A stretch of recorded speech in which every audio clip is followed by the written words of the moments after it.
ये क्या है? अरे रख लो, काम आएंगे, आपस की बात है। शकूर कैसे पैसे हैं? अरे कुछ नहीं अम्मा जी, अब तो राइट साहब भी बाहर चले गए हैं, तो मैंने सोचा मैं ही पैसे दे दूं, जरूरत होगी। क्यों आए हो तुम यहाँ पर? रहमत घर पर नहीं, जाओ यहाँ से। वो तो मैं चाबी लेने आया हूँ अम्मा जी, बेगम साहिबा ने कहा घर की चाबी दे दो। बेगम साहिबा ने तुमको भेजा है? हमेशा तो वो सकीना को भेजती है। वो तो अब पुरानी बातें हो गई अम्मा जी, वो तो लिहाज में मर्दों को नहीं भेजती थी, लेकिन अब बात कुछ और है। निकल जाओ यहाँ से, दफा हो जाओ, मैं खुद जाकर चाबी दे दूंगी। निकल जाओ यहाँ से।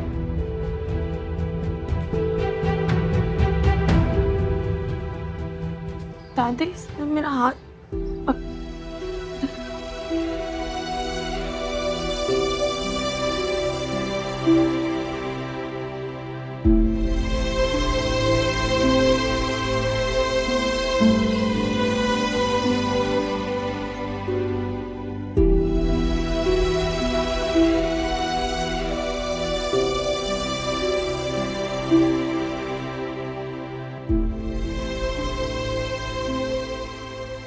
अब क्या कहने आई हैं आप? आपने कुछ कहने के काबिल तो छोड़ा नहीं। एक दरखास्त लेकर आई थी आपके पास। कहाँ बैठने जा रही हैं? नौकर मालिक का फर्क भूल गई हैं क्या? और अब तो आप नौकर भी नहीं हैं।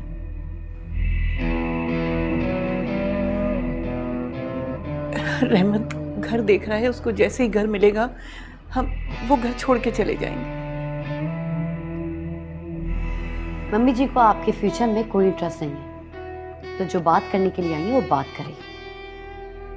जब तक हमारे रहने का कोई इंतजाम नहीं हो जाता, हमें उस घर में रहने की इजाजत दे दीजिए। मैं जवान लड़की को लेकर कहाँ जाऊंगी? मम्मी जी, ये लोग इस घर में एक मिनट नहीं रह सकते। मेरे शौहर पे इल्जाम लगा के आप इस घर में कैसे रह सकते हैं? इसलिए जितना कहा है उतना करें, चले जाए यहाँ से।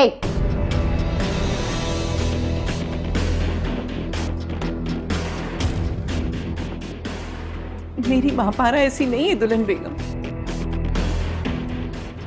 तो क्या मेरा शौहर ऐसा है? शर्म आ रही है आपको? जिस घर में रहती हैं उसे ही बदनाम कर रही हैं। जिस थाली में खाती हैं उसे में छेद कर रही हैं। नहीं, मैं किसी को गलत नहीं कह रही हूँ। मेरी महापारा ऐसी नहीं है, वो कोई गलत काम कर ही नहीं सकती। बचपन में जब उसके पाँव में मिट्टी लग जाती थी तो बगैर धोए वो सोती नहीं थी। आज भी उसके पाँव में अपनी हथेली पर रखकर धुलाती। कीचड़ में पाँव डाल ही नहीं सकती। अच्छा, जरा मेरे पाँव भी धुलाकर बताएं। मैं भी देखना चाहती हूँ कि आपसे पाँव धुलवाकर मैं कितनी पाक हो जाती हूँ।